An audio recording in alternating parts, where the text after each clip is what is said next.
आपके अपने YouTube channel rock study class दोस्तों आपका स्वागत है। जैसा कि दोस्तों आपको पता है 21 मार्च को हमारा कक्षा 11वीं का रसायन शास्त्र केमिस्ट्री विषय का पेपर है। लगातार दोस्तों मैं आपको तैयारी कराते जा रहा हूँ, इसलिए दोस्तों मैंने आपको पहले ही आपको 2 अंकीय महत्व प्रश्न बता दिए, साथ ही 3 आपको क्या है वस्तुनिष्ठ भी बताते ही जा रहा हूँ। क्रम से वीडियो देखना चाहते हैं तो अलग से प्लेलिस्ट बना दी है, क्लास 11 केमिस्ट्री वार्षिक परीक्षा में पढ़ेंगे क्वेश्चन 2024 के नाम से प्लेलिस्ट है। तो प्लेलिस्ट में जाकर क्रम से वीडियो देखकर आप तैयारी कर सकते हैं। ओके, आज इस वीडियो में हम क्या है 3 अंकीय अति महत्व प्रश्न देखने वाले हैं। तो 3 अंकीय अति महत्वपूर्ण प्रश्न में आपका ये क्या है पार्ट 1 है। ओके, तो देख लेते हैं। तो ऐसी कोई मंजिल नहीं जहां पहुंचने का कोई रास्ता ना हो। तो 3 अंकीय अति महत्वपूर्ण प्रश्न में पहला दोस्तों हमारा क्वेश्चन है, यद्यपि NH3 तथा H2O में अणुओं की ज्यामिति विकृत चतुष्फलकीय होती है, तथापि जल में आबंध कोण अमोनिया की अपेक्षा कम होता है, समझाइए। तो आपको बताना है कि NH3 में केंद्रीय नाइट्रोजन परमाणु पर केवल 1 इलेक्ट्रॉन एकांकी युग्म रहता है, जबकि H2O में केंद्रीय ऑक्सीजन परमाणु पर इलेक्ट्रॉन के 2 एकांकी युग्म होते हैं। H2O में ऑक्सीजन पर 2 एकांकी इलेक्ट्रॉन युग्म उपस्थित होने के कारण आबंध युग्म पर अधिक प्रतिकर्षण उत्पन्न होता है, जिसके कारण बंध कोण अधिक संकुचित हो जाता है। इस कारण जल में आबंध कोण अमोनिया की अपेक्षा क्या कम होता है। मतलब क्या बताया जा रहा है कि जो NH3 है यानी अमोनिया है, अमोनिया में क्या है एकांकी इलेक्ट्रॉन युग्म है, केवल 1 एकांकी इलेक्ट्रॉन युग्म है। ओके, तो ज़्यादा बल नहीं रहता, इसलिए इसका कोण अच्छे से बना रहता है। ओके, जबकि जो आपका जल है, जल में जो आपके ऑक्सीजन है, इस पर इसके पास कितने 2 एकांकी इलेक्ट्रॉन युग्म है। ओके, 2 एकांकी इलेक्ट्रॉन युग्म है, तो अब डबल बल लग रहा है। जब डबल बल लगेगा तो कोण क्या है संकुचित हो जाता है, छोटा हो जाता है। देखो यही कारण है कि क्या है आपका जल में अब आपके जल में आबंध कोण अमोनिया की अपेक्षा क्या है कम होता है। कम क्यों होता है? क्योंकि 2 एकांकी इलेक्ट्रॉन युग्म है, तो दो तरफ से बल लग रहा है, 2 तरफ से बल लगने के कारण जो आबंध कोण है वो छोटा हो जाता है। जबकि अमोनिया में केवल 1 ही एकांकी इलेक्ट्रॉन युग्म है, जिससे कम बल लगता है, तो उसका आपका कम संकुचित होता है। संकुचित तो होता है लेकिन बहुत कम होता है। ओके, जबकि क्या है जल में ज्यादा हो जाता है। ओके, यही बताया जा रहा है। नेक्स्ट हमारा क्वेश्चन है, सोडियम एक प्रबल विद्युत धनात्मक तत्व क्यों माना जाता है? तो देख लेते हैं।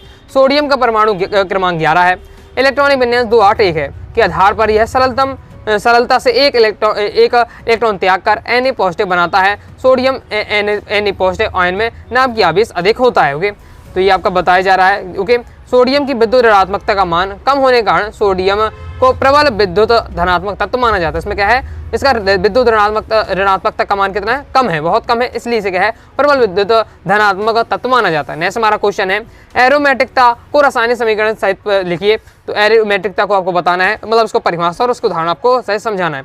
तो कुछ कार्बनिक पदार्थ और यहाँ आपको पदार्थ और इनके व्युत्पन्न के समान रासायनिक गुणधर्म वाले हैं। इन यौगिकों के विशेष क्रियाएं एरोमेटिक कहलाती हैं।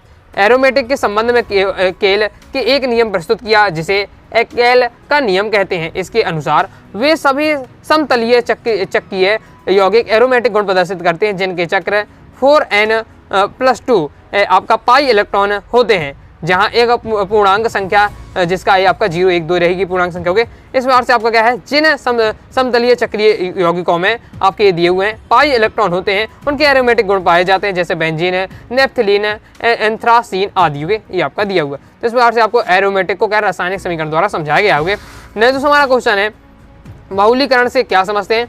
उदाहरण दीजिए। तो बहुलीकरण देख लेते हैं। तो वह प्रक्रिया जिसमें बड़ी संख्या में सरल अणु आपस में संयुक्त होकर उच्च अणु वाला बृहद अणु बनाते हैं, बहुलीकरण कहलाती है।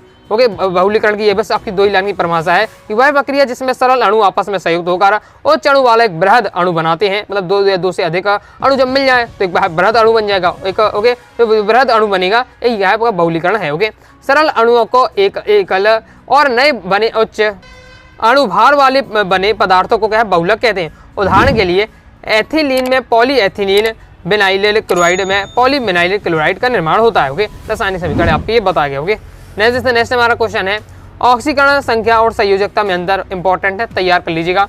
ऑक्सीकरण संख्या और आपका संयोजकता में अंतर देख लेते क्या अंतर होता है। तो ऑक्सीकरण संख्या क्या है? किसी अणु या आयन में उपस्थित परमाणु पर आवेशों की संख्या ऑक्सीकरण संख्या कहलाती है। जबकि संयोजकता क्या है? यह इलेक्ट्रॉन की वह संख्या है जिसे कोई परमाणु दे सकता है अथवा ग्रहण कर सकता है या साझा कर सकता है। ऑक्सीकरण संख्या क्या है? यह परिवर्तनशील है। संयोजकता क्या है? ये इसका मान क्या है? निश्चित होता है। ऑक्सीकरण संख्या इसका मान क्या है? ऋणात्मक और धनात्मक हो सकता है, जबकि संयोजकता का इसका मान क्या है? सदैव पूर्णांक में धन या ऋण आवेश रहित होता है। तो ये आपका दिया हुआ 3 अंतर ऑक्सीकरण संख्या और संयोजकता में अच्छे से तैयार कर लीजिएगा। दोस्तों टेलीग्राम चैनल को ज्वाइन किया, ज्वाइन जरूर कर लीजिएगा। ज्वाइन करने के लिए दोस्तों डिस्क्रिप्शन में मैंने टेलीग्राम चैनल की लिंक दे दी है, क्लिक करके आप ज्वाइन हो जाइएगा। या फिर दोस्तों आप क्या है टेलीग्राम ऐप पर जाइएगा और सर्च करिएगा अनुराग स्टडी क्लासेस, सबसे पहले आपको अपना चैनल मिल जाएगा। 90,000 से ज्यादा स्टूडेंट जुड़े हुए हैं, यहाँ जरूर ज्वाइन हो जाएगा। फायदा ये रहेगा कि आपको वीडियो नोटिफिकेशन तुरंत ही मिल जाएगी। इंपॉर्टेंट दोस्तों आपको क्या है PDF वगैरह आपको तुरंत ही यहाँ मिल जाती है, साथ ही इंपॉर्टेंट इन्फॉर्मेशन। ओके, तो ज्वाइन करके जरूर कीजिएगा। नेक्स्ट दोस्तों आपको तय करना है विद्युत अपघटनी सेल और गैल्वेनीकरण में क्या अंतर है। तो देख लेते हैं विद्युत अपघटनी सेल और गैल्वेनीकरण में अंतर। तो विद्युत अपघटनी सेल में क्या है, इसमें एनोड धन ध्रुव और कैथोड ऋण ध्रुव होता है। किसमें, विद्युत अपघटनी सेल में। जबकि गैल्वेनीकरण में आपका गैल्वेनिक आपके सेल में आपका सेल होगा, सेल में आपका इसमें एनोड ऋण ध्रुव और कैथोड आपका क्या है, कैथोड आपका क्या होता है, धन ध्रुव होता है। ओके, आगे देख लेते हैं। नेक्स्ट है इसमें दोनों इलेक्ट्रोड एक ही विलयन में रखे जाते हैं, जबकि गैल्वेनीकरण में इसमें 2 इलेक्ट्रोड भिन्न भिन्न विलयन में एवं भिन्न भिन्न पन्ने पर रखे जाते हैं। आयन दोनों इलेक्ट्रोडों पर विसर्जित होते हैं विद्युत अपघटनी सेल में, जबकि गैल्वेनीकरण में क्या है आपका आयन केवल कैथोड पर विसर्जित होते हैं। अब देख ले, अब नेक्स्ट क्वेश्चन हमारा इलेक्ट्रॉन स्नेही को उदाहरण से समझाइए, बहुत ज़्यादा इंपॉर्टेंट है। तो वे अभिकर्मक जिनको इलेक्ट्रॉन के प्रति बंधुता, यहाँ बंधुता हो जाएगी आपकी, बंधुता अधिक होती है, इलेक्ट्रॉन स्नेही अभिकर्मक कहलाते हैं। सिंपल है, स्नेही मतलब प्रेम, इलेक्ट्रॉन से जिसको प्रेम हो, इलेक्ट्रॉन से जिसके प्रति बंधुता हो, जिससे इलेक्ट्रॉन को किसी प्रेम हो। ओके, तो वे अभिकर्मक जिनको इलेक्ट्रॉन के प्रति बंधुता हो, दोस्ती की भावना हो, प्रेम हो, वो अधिक होती है, वो आपकी कहलाते हैं इलेक्ट्रॉन स्नेही कहलाते हैं। सिंपल है। ओके, वे अभिकर्मक धनायक या उदासीन अणु हो सकते हैं। उदाहरण आपके ये दिए हुए। नेक्स्ट हमारा क्वेश्चन है नाभिक स्नेही को उदाहरण से समझाइए। तो वे अभिकर्मक जिनकी बंधुता धनावेश यानी नाभिक के प्रति होती है, मतलब क्या है, स्नेह मतलब प्रेम। अब किससे प्रेम करना है भाई, नाभिक से प्रेम। तो नाभिक से अगर प्रेम हो तो नाभिक से नहीं कहलाएंगे। तो वे अभिकर्मक जिनकी बंधुता धनावेश या नाभिक के प्रति होती है, आपके उन्हें क्या है, नाभिक से नहीं अभिकर्मक कहते हैं। अभिकर्मक ये क्या होते हैं, ऋणावेशित या उदासीन होते हैं। उदाहरण के लिए आपके ये तैयार कर लीजिएगा। ओके, चलिए आगे देख लेते हैं। आगे बढ़ने से पहले दोस्तों बता दूं, अभी दोस्तों अपने क्लास 11 के केमिस्ट्री कोर्स को ज्वाइन कर सकते हैं। ओके, इस कोर्स में दोस्तों आपको ऑल चैप्टर PDF नोट्स है, साथ ही दोस्तों आपको 2 अंक के, 3 अंक के, 4 अंक के महत्वपूर्ण प्रश्न और साथ ही इंपॉर्टेंट वस्तुनिष्ठ प्रश्न उत्तर मिल जाएंगे। ओके, तो कोर्स ज्वाइन करने के लिए 90 39 53 44 89 दी व्हाट्सएप नंबर मैसेज करना है। फीस 199 रुपये, 50% ऑफ चल रहा है, तो केवल 99 रुपये में कंप्लीट कोर्स आपको दोस्तों दिया जा रहा है। ओके, आगे देख लेते हैं। आगे दोस्तों हमारा नेक्स्ट क्वेश्चन है वॉन हैवर चक्र के उपयोग लिखिए। वॉन हैवर चक्र के उपयोग इंपॉर्टेंट नहीं है ज़्यादा, लेकिन पढ़ लीजिए क्या क्या उपयोग होते हैं। तत्वों की इलेक्ट्रॉन बंधुता की गणना करने में, दूसरा है क्रिस्टल जालक की जालक ऊर्जा की गणना करने में, क्रिस्टल जालक की संरचना का अध्ययन करने में, ये होते हैं आपके वॉन हैवर चक्र के उपयोग। आगे दोस्तों हमारा नेक्स्ट क्वेश्चन है NH3 तथा NF3 में किस अणु का द्विध्रुव आघूर्ण अधिक है और क्यों। देख लेते हैं। तो NH3 अणु का द्विध्रुव आघूर्ण NF3 द्विध्रुव आघूर्ण से बहुत अधिक है। क्यों है कि नाइट्रोजन आपका क्या है, फ्लोरीन परमाणु की विद्युत ऋणात्मकता में अंतर भी बताया गया है अंतर है, जो कि क्या है आपका नाइट्रोजन व हाइड्रोजन परमाणु के अंतर के बराबर है। फिर आपका है NH3 में NH आबंध गुणता समान दिशा में है, जबकि NF3 में आबंध पूर्णता विपरीत दिशा में। अतः आपका क्या है NH3 अणु में क्या है द्विध्रुव आघूर्ण अधिक है, जो कि आपको समझाया गया। ओके, तैयार कर लिए, थोड़ा समझ के आपको तैयार करना है। नेक्स्ट दोस्तों हमारा क्वेश्चन है क्रियात्मक समूह समवायवता को उदाहरण से समझाइए। बहुत ज़्यादा इंपॉर्टेंट है, प्रीवियस ईयर पेपर में क्वेश्चन आ चुका है। क्रियात्मक समूह समवायवता और स्थिति समवायवता उदाहरण से, तो दोनों तैयार कर लीजिएगा। पहले हम देख लेते हैं क्रियात्मक समूह समवायवता। तो जब समान अणु सूत्र वाले 2 या अधिक यौगिक में अलग अलग क्रियात्मक समूह उपस्थित हो तो यह क्रियात्मक समूह समवायवता कहलाती है। उदाहरण आपका ये दिया है कि C3H6 के 3 क्रियात्मक समवाय इस प्रकार से है। ओके, नेक्स्ट दोस्तों हमारा क्वेश्चन है स्थिति समवायवता को उदाहरण से समझाइए। तो जब समान अणु सूत्र वाले यौगिक में कार्बन परमाणुओं की संख्या एक जैसी हो, परंतु क्रियात्मक समूह क्या है, स्थिति अलग अलग हो। ओके, मतलब स्थिति समान हो। ओके, जब समान अणु सूत्र वाले यौगिक में कार्बन परमाणु की श्रृंखला एक जैसी हो, परमाणु परंतु क्रियात्मक समूह की स्थिति अलग अलग हो, ऐसी समवायवता स्थिति या स्थान समवायवता कहलाती है। उदाहरण के लिए आपका ये दिया हुआ है कि आपके C3H7Cl के 2 समवायी हैं, जो कि क्या है इस प्रकार से दिए हुए हैं। आगे देख लेते हैं। आगे दोस्तों हमारा नेक्स्ट क्वेश्चन है निम्नलिखित में से सल्फर की ऑक्सीकरण संख्या ज्ञात कीजिए। सल्फर की ऑक्सीकरण संख्या ज्ञात करनी ये हमें दिए हुए हैं। ओके, तो पहले हमारा H2SO4 में सल्फर की ऑक्सीकरण संख्या देख लेते हैं। तो ये कैसे निकालने पड़ती है सल्फर की, इस प्रकार से आपका दिया हुआ है। ओके, तो हमें यहाँ क्या है सल्फर की निकालनी है। तो सल्फर को हमें क्या है ऑक्सीकरण को X मान लें। ओके, तो इस X मानकर हम इसको निकाल सकते हैं। ओके, देखिए यहाँ देख लेते हैं। पहले हमारा इसको इस प्रकार से लिखेंगे, मतलब इसमें क्या है आपके हाइड्रोजन कितने हैं, 2 लिखा, मतलब 2 हाइड्रोजन है, सल्फर 1 ही है, हमारा ऑक्सीजन 4 है। इस प्रकार से हम लिख सकते हैं। अब यहाँ हमारा H का होता है 1 पॉजिटिव, X का हमें पता ही नहीं है, X मानेंगे सल्फर को। और ऑक्सीजन हमारा 4 होगा, ऑक्सीजन कितनी होती है -2 ऑक्सीकरण होती है।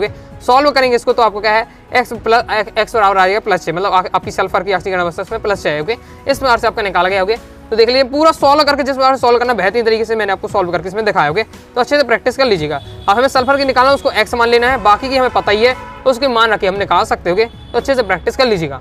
लाइक और शेयर ठोक दीजिए, महाकाल का लाइक और शेयर ठोक लीजिए। पूरा साल मेहनत करता हूँ आपके लिए बेटा, ऐसा नहीं चलेगा, ऐसा नहीं चलेगा। आगे देख लेते हैं। आगे नेक्स्ट हमारा क्वेश्चन है, समयावता से आप क्या समझते हैं, इसके प्रकार बताइए तथा प्रकाशीय समयावता को समझाइए। तो देख लेते हैं समयावता। तो ऐसे यौगिक जिनके आणविक सूत्र तो समान होते हैं लेकिन भौतिक अथवा रासायनिक या दोनों प्रकार के गुण भिन्न होते हैं, समयावी कहलाते हैं। मतलब ऐसे यौगिक जिनके क्या है गुणसूत्र समान है लेकिन उनके भौतिक या फिर रासायनिक या फिर दोनों, भौतिक और रासायनिक दोनों भिन्न हो, तो उन्हें हम क्या है समयावी कहते हैं। इस परिघटना को हम क्या है समयावता कहते हैं। और समयावता के कितने प्रकार है, तो समयावता 2 प्रकार की होती है, एक आपकी रचनात्मक समयावता, दूसरी आपकी त्रिविम समयावता। ओके, फिर नेक्स्ट हमसे क्वेश्चन पूछा है प्रकाशीय समयावता को हमें बताना है। तो प्रकाशीय समयावता को देख लेते हैं। यह एक त्रिविम समयावता है जो असममित यौगिकों में पाई जाती है। इसमें संयोगियों के प्रकाश से गुण भिन्न भिन्न होते हैं। संयोगी समतल ध्रुवित प्रकाश के तल को घड़ी की दिशा में घुमाते हैं, उसे दक्षिण ध्रुव घूर्णन कहते हैं। जो संयोगी समतल ध्रुवित प्रकाश के तल को घड़ी की दिशा में विपरीत दिशा में घुमाते हैं, उसे वाम घूर्णन ध्रुवण कहते हैं। इसे क्रमशः इन चिन्हों से क्या है प्रदर्शित करते हैं। तो ये आपकी क्या है प्रकाशीय समयावता को बताया गया। ओके, नेक्स्ट हमारा क्वेश्चन है, सजातीय श्रेणी से आप क्या समझते हैं, इसकी विशेषताएं लिखिए। इंपॉर्टेंट है ये भी क्वेश्चन, क्या आपका क्या है प्रीवियस ये पेपर में आ चुका है। तो पहले आपको डालना हेडिंग सजातीय श्रेणी। तो समान लाक्षणिक मूलक वाले सदस्यों की बढ़ते हुए अणुभार के क्रम या घटते हुए अणुभार के क्रम में बनाई गई श्रेणी को क्या है सजातीय श्रेणी कहते हैं। उदाहरण के लिए आपको एल्कोहल श्रेणी में एल्केन श्रेणी ये आपकी दी हुई। ओके, इस बार से आपका दिया हुआ है एल्कोहल श्रेणी को बताया गया। ओके, विशेषता इसकी क्या है, विशेषताएं अक्सर पूछी जाती है, ये भी इंपॉर्टेंट है, विशेषताएं बहुत ज्यादा। तो श्रेणी का प्रत्येक सदस्य क्या है सजात कहलाता है। दूसरा, श्रेणी के सभी सदस्यों को एक सामान्य सूत्र द्वारा प्रदर्शित किया जाता है, जैसे कि आप यहाँ देख सकते हुए। नेक्स्ट हमारा क्वेश्चन है, आयनिक या विद्युत संयोजकता यौगिक के कोई 3 लक्षण या गुण बताइए। तो देख लेते हैं आयनिक या विद्युत संयोजकता यौगिक के लक्षण। ओके, पहला है आयनिक यौगिकों के क्रिस्टल अणुओं से न बनकर धनावेशित एवं ऋणावेशित आयनों से बने होते हैं। दूसरा, इनके गलनांक तथा क्वथनांक उच्च होते हैं क्योंकि आयनिक क्रिस्टल जालक को तोड़ने के लिए अधिक ऊर्जा की आवश्यकता होती है। तीसरा, आयनिक यौगिक जल एवं अन्य ध्रुवीय विलायकों में घुलनशील होते हैं किंतु कार्बनिक विलायों में क्या अघुलनशील होते हैं। तो ये आपका दिया हुआ आयनिक यानी विद्युत संयोजकता के यौगिक के 3 लक्षण होंगे, तैयार कर लीजिएगा। तो इस प्रकार से दोस्तों मैंने आपको क्या है टॉप 16 क्वेश्चन बताए 3 अंक वाले होंगे। नेक्स्ट एक और पार्ट आएगा तो और कुछ यौगिक के 3 नंबर हैं, उन क्वेश्चन को हम कवर कर लेंगे। बाकी दोस्तों क्रम से वीडियो देखना चाहते हैं तो अलग से प्लेलिस्ट बना दी है, क्लास 11th केमिस्ट्री वार्षिक परीक्षा बड़े क्वेश्चन 2024 के नाम से प्लेलिस्ट है। तो प्लेलिस्ट में जाकर क्रम से वीडियो देखकर आप तैयारी कर सकते हो। क्रम से आपको 2 अंक की वस्तु नेक्स्ट में 3 अंक मिल जाएंगे। ओके, तो आइए दोस्तों आपको वीडियो पसंद आएगी, वीडियो लाइक करके चैनल सब्सक्राइब कीजिएगा। तो दोस्तों कोई डाउट आता है कमेंट बॉक्स में आप जरूर पूछ लीजिएगा। साथ ही दोस्तों टेलीग्राम चैनल को ज्वाइन किया, टेलीग्राम चैनल ज्वाइन कर लीजिएगा, साथ ही इंस्टाग्राम फॉलो कर लीजिएगा। मिलते हैं नेक्स्ट वीडियो में, तब तक के लिए बाय बाय।